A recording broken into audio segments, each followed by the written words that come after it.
Okay, so I'm having some recording issues, but this problem is just the chain rule with it's a little bit harder. So you start off, uh, using the chain rule, and you're finding the derivative f of x, and the derivative of g of x. So f of x is this, highlighted in yellow, and g of x is highlighted in blue.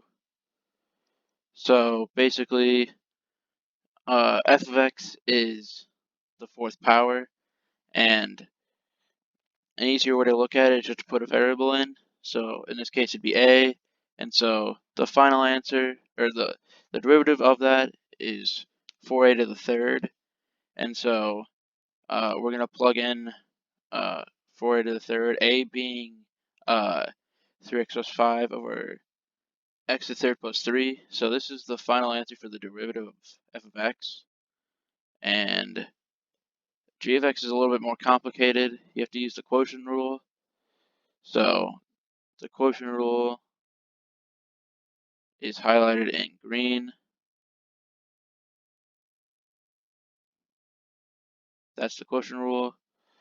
And what you have to do is to plug in x to the third plus 3 as g of x, and f of x as 3x plus 5. And so you find the derivative of both, and then you find the derivative of both, combine the derivatives to f of x and g of x while having g of x squared as the denominator. You end up combining f of x to g of x, and then, or no, you end up combining g of x with the derivative of f of x, and then subtracting that to f of x multiplied f of x and the derivative of g of x multiplied. And so the answer of g of x, the derivative highlighted in blue, is this problem right here, or this fraction right here. And so since we're using the chain rule, highlighted in purple is what our answer should be in. And so over here, just from earlier, plugging in 4a to the third. Again, this is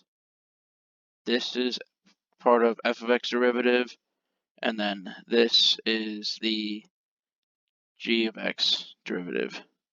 And so you first apply the exponent. You get the second answer highlighted in green right here. You apply it to both the constant number and the power, and then highlighted in yellow is the final answer. The equation highlighted in green is multiplied by 4, and the answer highlighted in yellow is what the final answer is.